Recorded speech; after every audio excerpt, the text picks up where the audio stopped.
Bonjour et bienvenue à Lumière de la Parole. Hey, saviez-vous qu'aujourd'hui, troisième dimanche du temps ordinaire, c'est le dimanche de la Parole? Eh bien, c'est une fête que le pape François a instituée en 2019. Et dans la note explicative, là, de ce dimanche, eh bien, il expliquait que c'est un jour qui est consacré à la Bible et qui ne veut pas être un seul jour de l'année, mais un événement pour toute l'année parce que, et dit-il, nous avons un besoin urgent de devenir des familiers et des intimes de la Sainte Écriture et du ressuscité qui ne cesse pas de rompre la parole et le pain dans la communauté des croyants. Alors, en lisant ça, je me suis dit, hey, Lumière de la parole, ça vise en plein dans le mille, en tout cas. Alors, je remercie vraiment le Seigneur de nous avoir inspiré cette inspiration en ce jour du dimanche de la parole. Mettons-nous simplement à l'écoute de la parole de Dieu. Aujourd'hui, dans l'Évangile de Jésus-Christ selon saint Luc. Beaucoup ont entrepris de composer un récit des événements qui se sont accomplis parmi nous. D'après ce que nous ont transmis ceux qui, dès le commencement, furent témoins oculaires et serviteurs de la parole. C'est pourquoi j'ai décidé, moi-même, après avoir recueilli avec précision des informations concernant tout ce qui s'est passé depuis le début, d'écrire pour toi, excellent Théophile, un exposé suivi, afin que tu te rendes bien compte de la solidité des enseignements que tu as entendus.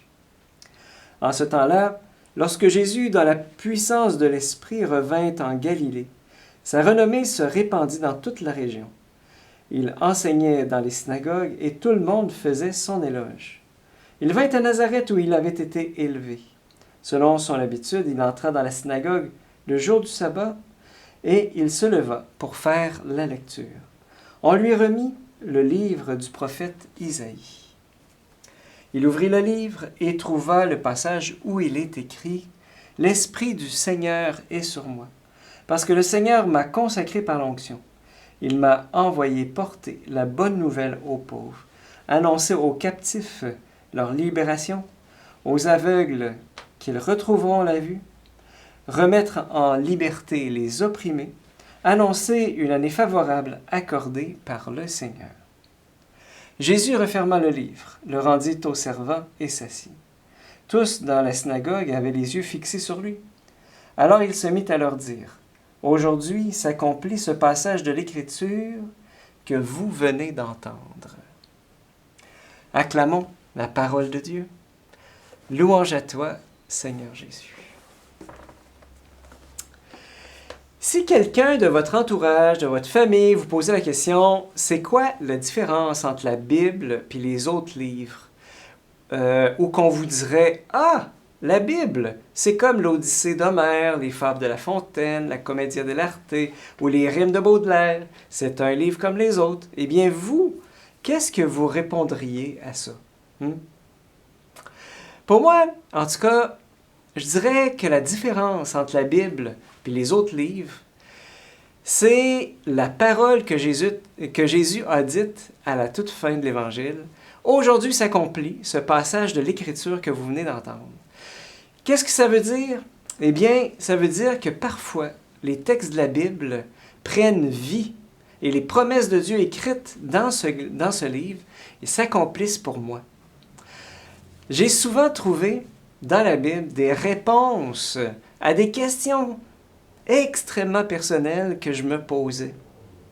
Et comme si Dieu me répondait lui-même. En fait, j'en ai la certitude dans la foi que c'est Dieu qui m'a répondu à travers ces moments où je lisais la parole puis qu'il m'a parlé d'une manière tellement personnelle. Souvent, il me rappelle des choses que je sais, mais que je ne fais pas toujours. Mais parfois, il parle si fort que je ne peux pas faire comme si je n'avais pas entendu. Vous savez, quand j'avais 18 ans, je me rappelle très bien, j'étais dans ma chambre le soir avant de me coucher, puis j'ai ouvert la Bible.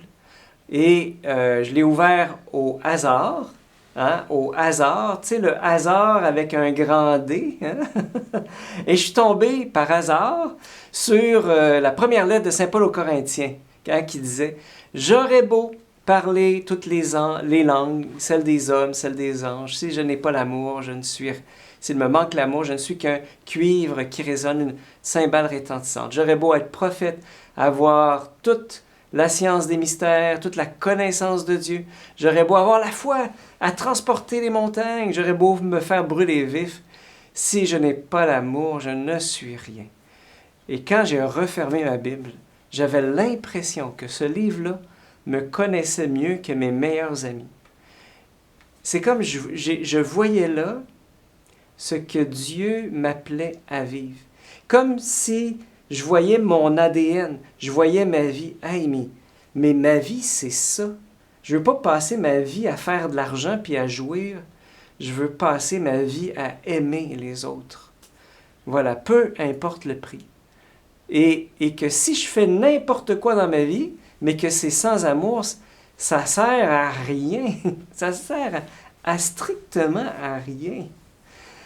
Et j'avais l'impression que Dieu me parlait, qu'il me révélait en fait qui j'étais en lisant la parole. Je m'en rappelle encore aujourd'hui, après bientôt 30 ans. Alors, ben oui, j'ai 48. J'avais 18 ans. Ça fait 30 ans. Ah! Alors, pour moi, elle est là la différence entre la Bible et les autres livres. On ne peut pas avoir une telle relation spirituelle avec aucun autre livre, bien qu'on peut être vraiment touché par un roman, une poésie, etc. Mais la Bible, c'est autre chose. C'est vraiment autre chose. On a une relation vivante. Parce que, au fond, on peut avoir avec Dieu une relation vivante. Et que la parole, la Bible, c'est une manière avec laquelle on peut dialoguer vraiment avec Dieu. Et donc, en ce dimanche de la parole, j'ai le goût de te poser la question, c'est quoi, toi, ta relation avec la Bible? Et, si vous voulez, c'est toujours le fun d'avoir des petites pistes pratiques, hein, pour approfondir. Alors, j'ai le goût de te lancer quelques pistes en te posant la question, par exemple, qu'est-ce qui t'empêcherait de faire un petit coin de prière dans ta maison, tout simplement, avec la Bible ouverte, bien en évidence pour que les gens qui arrivent puissent la voir. Voilà. Aussi, est-ce que tu as une Bible? Est-ce que, ou bien peut-être une application sur le cellulaire, ou bien un prion à l'église pour avoir accès à l'Évangile du jour? Donc, ça peut être déjà un pas si ce n'est pas déjà fait. Et pourquoi ne pas prendre un temps de prière le matin, par exemple, ou avant ou après le petit déjeuner, tu sais, un petit 15 minutes, en lisant l'Évangile du jour, puis en priant l'Esprit Saint. C'est super facile. On lit, puis on demande à Dieu, OK, qu'est-ce que tu veux me dire aujourd'hui à travers ce texte-là? Voilà. Et je ne peux pas passer sous silence la merveilleuse initiative du diocèse de Québec, que sont les maisonnées. Ça demande un peu plus d'organisation, un peu plus d'énergie, de courage aussi, mais les maisonnées. Les maisonnées, au fond, qu'est-ce que c'est? C'est un groupe de 8 personnes, des amis, des gens de la même famille, des gens du même âge, peu importe, et on se rassemble une fois par semaine, par exemple, pour lire l'Évangile du dimanche, par exemple. Et donc, puis chacun partage, après 3 lectures, par exemple, qu'est-ce que ça vient me dire? Et les partages, c'est fou, hein, comment l'Esprit Saint, on peut goûter à travers ces partages-là combien Dieu est présent, combien il nous accompagne. C'est magnifique. Puis ça répond à 2 besoins, en fait. Celui de se rapprocher de Jésus dans sa parole, parce qu'on a tous besoin, d'une relation étroite avec notre Sauveur, mais aussi ça répond à un besoin de fraternité, spécialement en ce temps de pandémie. Et tu sais, d'avoir des amis avec qui on ne se parle pas juste de la température, mais on se parle des vraies choses. Et avec Jésus, avec sa parole, on n'a pas le choix que d'aller en profondeur. Alors voilà, Donc, après toutes ces pistes, en ce dimanche de la parole, je te pose la question, à quoi Jésus t'appelle-t-il en ce dimanche de la parole? Bon dimanche!